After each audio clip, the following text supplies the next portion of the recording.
स्वाति मिश्रा जी बिहार से। राधे राधे श्री हरिवंश महाराज जी।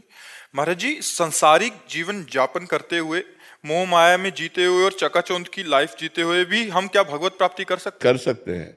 नाम जप कीजिए और सब में भगवान की भावना कीजिए, इन दो बातों से भगवत प्राप्ति हो जाएगी। जिससे भी व्यवहार करें उनमें भगवान है, पावर है। परमात्मा मतलब पावर। जैसे हाइलोजन चमक रहा है, लाइट दे रहा है, पंखा हवा दे रहा है, लेकिन दोनों में बिजली एक है। कूलर, फ्रिज, एसी ठंडा कर रहा है, लेकिन हीटर गर्म कर रहा है, पर बिजली दोनों में एक है। तो हम अच्छे या बुरे दोनों प्रकार के मनुष्यों में एक ही परमात्मा को देखें। जड़ या चैतन्य दोनों प्रकार के जीवों में एक ही परमात्मा को देखें और नाम जप करें, भगवत प्राप्ति हो जाएगी। पर है कठिन, है कठिन। जो हमको गाली दे रहा है उसमें हम भगवान को देख सकते हैं क्या? जो अनुकूल चल रहा है उस पे तो भगवान को देख सकते हैं, लेकिन जो प्रतिकूल चल रहा है उस पे भगवान को नहीं देख सकते। पहले मैं ऐसे लोगों से नफरत करने लगती थी जो मेरे साथ बुरा व्यवहार करते थे, लेकिन आपके वाणी सुनने के बाद मैंने जिनसे जिनसे मेरी नफरत थी, मैं उनके लिए भी अच्छी चीजें मांगती हूँ कि भगवान उनको सद्बुद्धि प्रदान करें, भगवान उनको स्वस्थ रखें, भगवान सुखी रखें। ऐसी भावना करोगी तो मंगल में तुम्हारा भाव पवित्र होना शुरू हो जाएगा। और नाम जप जरूर कीजिए, नाम जप के द्वारा ही भगवत प्राप्ति होती है। डॉक्टर पंकज शुक्ला जी। राधा वल्लभ श्री हरि। राधे राधे महाराज जी। गुरुदेव, आर्त भाव क्या है? क्या इसके भी प्रकार हैं? क्या आर्त भाव भी? आर्त भाव का मतलब होता है संकट निवृत्ति। आर्त भाव जब हम संकट में हैं तो उसकी निवृत्ति के लिए जो हम पुकार करते हैं भगवान से, उसे आर्त भाव कहते हैं। वो कई प्रकार की संकट निवृत्ति हो सकती है।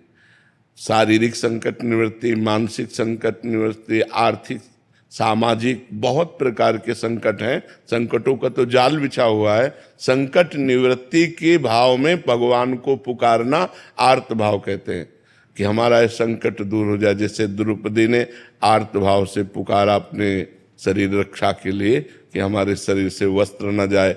गजेंद्र ने आर्त भाव से पुकारा कि हमारा जीवन बच जाए। ऐसे कई प्रकार के संकट हैं और उनकी निवृत्ति के लिए पुकारना आर्त भाव कहा जाता है। उनको पाने के लिए श्री जी मिल जाओ।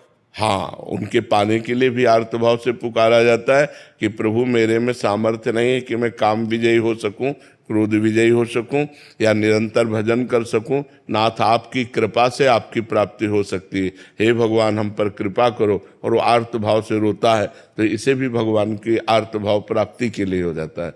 ये भगवान की प्राप्ति के लिए आर्त भाव हो जाता है। गुरुदेव, रोज रात को कई वर्षों से रोज रात को बैठता हूँ कि आज तो प्रभु को पाके। हाँ बिल्कुल, लेकिन अभी कनेक्शन सही नहीं मिल पा रहा। हमारा जो मन का कनेक्शन है अभी सही नहीं मिल पा रहा। अभी हमको कहीं ना कहीं कोई न कोई भोग प्रिय लग रहा है, अभी कोई न कोई शरीर प्रिय लग रहा है, कुछ न कुछ अच्छा लग रहा है। जब कुछ अच्छा नहीं लगेगा, कोई चाह नहीं रहेगी और सीधा कनेक्शन होगा तो हमारी पुकार पहुंच जाएगी। देखो, भगवान वहीं थे, भगवान को कहीं आना जाना नहीं।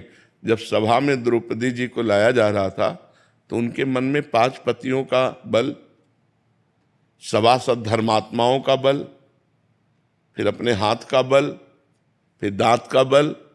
जब देखा कि कोई आश्रय काम नहीं करेगा, तब भगवान को पुकारा। तुरंत भगवान वस्त्र रूप में प्रकट हो गए। लेकिन जब तक अन्य आश्रय लिया था तो भगवान वहीं थे, अंतर्यामी रूप से तो वहीं विराजमान थे, लेकिन कोई सहयोग नहीं किया। तो हम रोज रोएं और रोते रोते कभी ऐसा रोना आ जाए हृदय से कि अब तो जिया नहीं जाएगा भगवान के बिना, तो वो कनेक्शन हो जाएगा। रो बिन रोए किन पाइया प्रेम प्यारा मीत, कबीरा हंसना छोड़ दे रोने से कर प्रीत। रोते रहो, किसी दिन सच्चा रोना आ जाएगा और ऐसी व्याकुलता आ जाएगी कि भगवान अनुभव करा देंगे।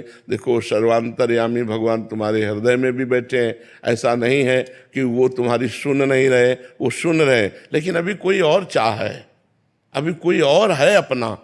जब मेरे तो गिरधर गोपाल दूसरों न कोई, ये हृदय में बात आ जाएगी और व्याकुलता पूर्ण हम भगवान को पुकारेंगे तो निश्चित वो दर्शन देंगे।